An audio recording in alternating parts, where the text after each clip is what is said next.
రావాలి, ఇంకా రావాలి ముందుకి.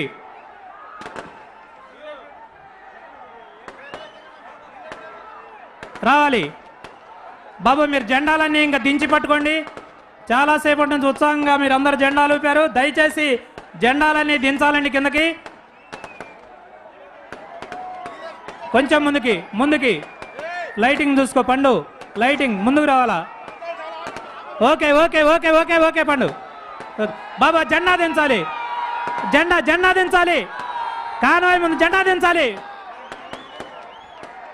బాబా జెండా దించండి అయ్యా, యువకళం జెండా ప్లీజ్ ప్లీజ్. అవి ఎదరు జెండాలన్నీ కింద దించాలి. నీలేష్ మైక్ తీసుకో.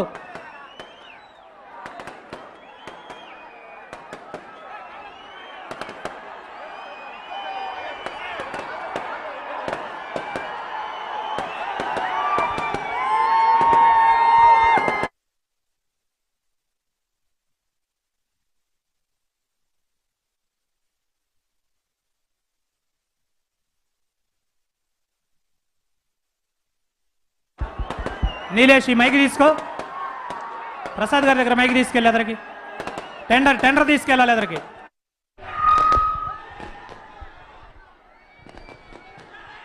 హలో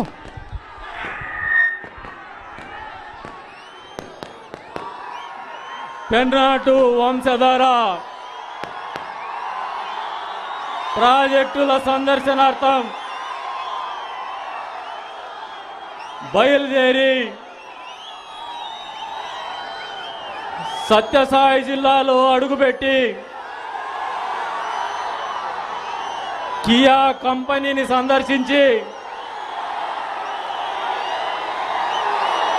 కదిరిలో మీ ఉత్సాహం ఉరకలేస్తుందని తెలుసుకున్నటువంటి మన పెద్ద ఆయన గౌరవనీయులు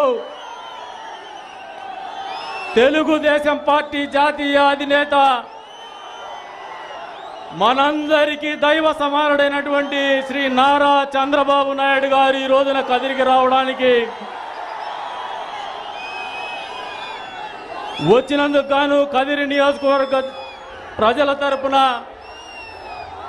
ధన్యవాదాలు తెలుపుకుంటూ ఆయనకు నమస్కారాలు తెలుపుకుంటూ అదేవిధంగా జిల్లా నుంచి వచ్చినటువంటి తెలుగుదేశం పార్టీ నాయకులకు, వేదిక మీద ఉన్నటువంటి కదిరి తెలుగుదేశం పార్టీ కుటుంబ సభ్యులకు, వేదిక ముందున్నటువంటి కదిరి నియోజకవర్గ తెలుగుదేశం పార్టీ బిడ్డలకు అందరికి కూడా పేరు పేరున నమస్కారాలు. ఈ రోజున ఆలస్యమైనా కూడా మీ అందరూ పార్టీ పట్ల చూపిస్తున్నటువంటి అభిమానం ఎప్పటికీ వెలకట్టలేదని చెప్పే సందర్భంగా తెలియజేస్తా ఉన్నాను. ఈ రోజున మన వర్గానికి చంద్రబాబు నాయుడు గారు ముఖ్యమంత్రిగా ఉన్నప్పుడు మనం ఒకసారి ఆలోచన చేయండి. 2004లో తాగునీరు సమస్య పెద్దగా గ్రామీణ ప్రాంతంలో ఉండేది. సాగునీరు అనేది కలలో మాట మాత్రంగానే ఉండేది. మరి అటువంటి పరిస్థితుల్లో 2014లో రాష్ట్ర విభజన జరిగిన తర్వాత ముఖ్యమంత్రి అయినటువంటి చంద్రబాబు నాయుడు గారు చూపినటువంటి చొరవ వల్ల ఈ నియోజకవర్గంలో కరువు ప్రాంతమైనటువంటి అనంతపురం జిల్లాలో మరింత ఇబ్బందికరమైనటువంటి జీవన ప్రమాణంలో బతుకుతున్నటువంటి మన ప్రజానీకానికి, మన నియోజకవర్గానికి అండగా ఉంటూ హంద్రీనీవా సుజల స్రవంతిని తీసుకొచ్చి చెర్లోపల్లి రిజర్వాయర్ని తెచ్చిన తర్వాత గ్రామీణ ప్రాంతంలో రైతాంగం తాగునీరుకే కాదు సాగునీరు కూడా ఇబ్బంది లేనటువంటి పరిస్థితులు మనమందరూ ఒక్కసారి అర్థం చేసుకోవాలని చెప్పి సందర్భంగా తెలియజేస్తూ ఉన్నాను. దీనికి ఆ రోజుల్లో కూడా ముఖ్యమంత్రిగా చెర్లోపల్లి రిజర్వాయర్ని ప్రారంభించడానికి వచ్చినప్పుడు మీ అందరి తరపున మనందరి తరపున కూడా హృదయపూర్వకంగా చంద్రబాబు నాయుడు గారికి ధన్యవాదాలు కూడా తెలిపినాం. మరి ఈ రోజున మళ్ళీ ఆ రోజుల్లో ఏదైతే చెర్లోపల్లి రిజర్వాయర్ నుంచి మా మున్సిపాలిటీకి తాగునీరు అవసరాల కోసం నీటిని కేటాయిస్తే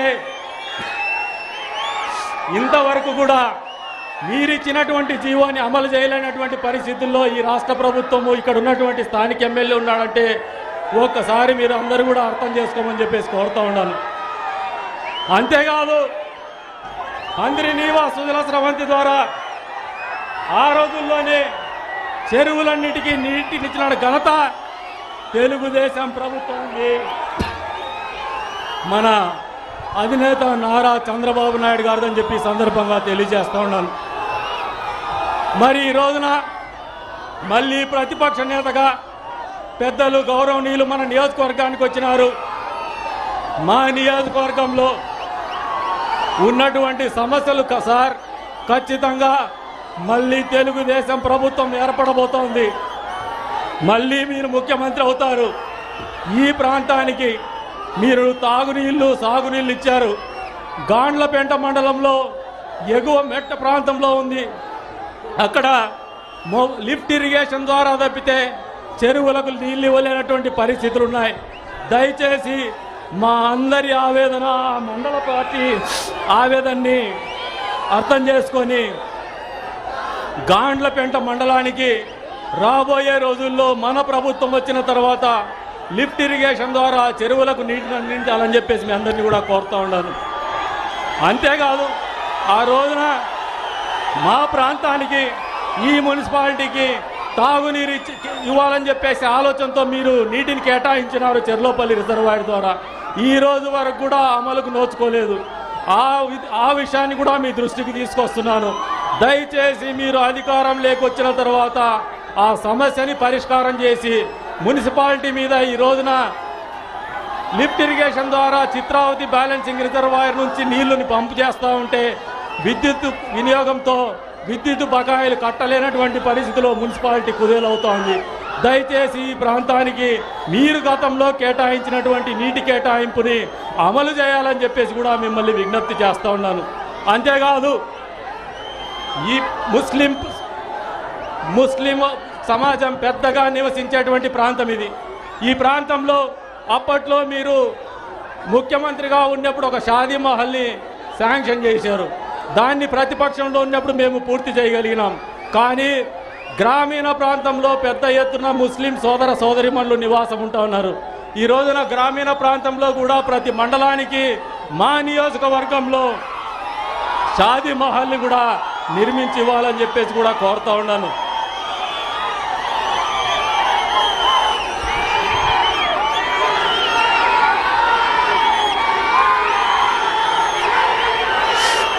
మిమ్మల్ని అంతేకాకుండా ముస్లిం సోదరులందరి తరపున మిమ్మల్ని ఒకటి విజ్ఞప్తి కోరుతున్నాను సార్. అది మన ప్రభుత్వం ఏర్పడితే ఈ రాష్ట్రంలో ఉన్నటువంటి గ్రామీణ ప్రాంతంలో కావచ్చు పట్టణ ప్రాంతంలో కావచ్చు ఉన్నటువంటి ముస్లిం సోదరులకు ముస్లింలు ఇమాము మౌజన్లు ఎవరైతే చిన్న చిన్న మసీదుల్లో పనిచేస్తున్నారో మీరైతే గౌరవ వేతనాన్ని ఇవ్వగలిగినారు. ఈ రోజున ఆ గౌరవ వేతనం కూడా వాళ్లకు సకాలంలో సహృదయంతో అందడం లేనటువంటి పరిస్థితులు ఉన్నాయి. మిమ్మల్ని వారందరి తరపున విజ్ఞప్తి చేస్తా ఉన్నా, మన ప్రభుత్వం వచ్చిన తర్వాత ఎక్కడైతే ఇమాములు మౌజన్లు మౌలానాలు ఆలింలు ఉన్నారో వాళ్ళు గ్రామీణ ప్రాంతంలో సేవలు చేస్తూ ఉన్నారు. ముస్లిం కుటుంబంలో చదువుకుంటున్నటువంటి పిల్లలకు ముస్లిం సమాజాలకు వాళ్ళకి ఎన్టీఆర్ హౌసింగ్ స్కీమ్ ద్వారా ఆ గైడ్ లైన్స్ ఫ్రేమ్ చేసి ఆ కుటుంబాలన్నిటికి కూడా ఇల్లుని కేటాయించాలని చెప్పేసి కూడా ఈ సందర్భంగా వారందరి తరపున మీకు మళ్ళీ విజ్ఞప్తి చేస్తూ ఉన్నాను. ఇది రాష్ట్ర వ్యాప్తంగా చేస్తే మన పార్టీకి ముస్లిం సమాజానికి కూడా మంచి జరుగుతుందని మీ దృష్టికి తీసుకొస్తున్నారు సార్. దయచేసి ఆలోచన చేసి దాన్ని పరిగణలోకి తీసుకోమని చెప్పేసి కూడా కోరుతా ఉన్నాను. అంతేకాదు పెద్ద ఎత్తున నిరుద్యోగ సమస్య ఉన్నటువంటి ప్రాంతం ఈ ప్రాంతము బాగుపడాలంటే మా బిడ్డలు వలసపోకుండా పట్టణ ప్రాంతాలకు పోకుండా పెద్ద ఎత్తున రైతాంగం వ్యవసాయం మీద ఆధారపడి బతుకుతున్నటువంటి రైతాంగం ఉన్నటువంటి ఈ నియోజకవర్గంలో పరిశ్రమలు తీసుకురావాలా, అగ్రి బేస్డ్ ఇండస్ట్రీస్ తీసుకురావాలా, అవన్నీ కూడా మేము ఒక ప్రపోజల్ తయారు చేసి మీ దృష్టికి తీసుకొస్తాము మా వంతు బాధ్యతగా. దయచేసి అధికారం వస్తే మేము మిమ్మల్ని కోరేది ఒకటే, ఒకసారి మా నియోజకవర్గం వైపున మీ చల్లని చూపులు అధికారంలోకి వచ్చిన తర్వాత చూడగలిగితే ఈ నియోజకవర్గం రూపురేఖలు ఖచ్చితంగా మారతాయని చెప్పేసి కూడా మిమ్మల్ని మీ దృష్టికి తీసుకొస్తూ ఆ రకమైనటువంటి ఆలోచన కానీ దూరదృష్టి కానీ విఘ్నత కానీ విజన్ కానీ ఉన్నటువంటి మహానేతగా మిమ్మల్ని మేమందరం కూడా నమ్ముతున్నాం. కాబట్టి మా నియోజకవర్గ ప్రజలందరి తరపున మీ దృష్టికి తీసుకొస్తున్నటువంటి ఈ సమస్యల్ని భవిష్యత్తులో మీరు పరిష్కారం చేసి ఈ నియోజకవర్గ సమగ్రాభివృద్ధికి మీరు కృషి చేసి సహాయం చేయాలని చెప్పేసి చేస్తారని చెప్పేసి ఆశిస్తూ ఈ రోజున మీరు ఇక్కడికి వచ్చి మా నియోజకవర్గంలో తెలుగుదేశం పార్టీ కుటుంబ సభ్యులందరిలో కూడా కొత్త ఉత్సాహాన్ని నింపినందుకు నియోజకవర్గ తెలుగుదేశం పార్టీ తరపున మీకు హృదయపూర్వకమైనటువంటి నమస్కారాలు తెలుపుకుంటూ మరొకసారి అవకాశం కల్పించి మీరు ఇక్కడికి వచ్చినందుకు కృతజ్ఞతావందనాలు తెలుపుకుంటూ సెలవు తీసుకుంటూ జై తెలుగుదేశం, జై చంద్రబాబు నాయుడు.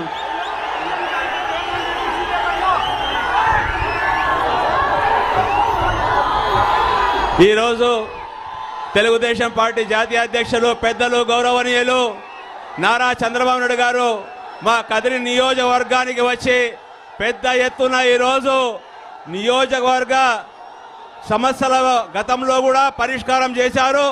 ఇప్పుడు కూడా పెద్ద ఎత్తున చంద్రబాబు నాయుడు గారు ఏదైతే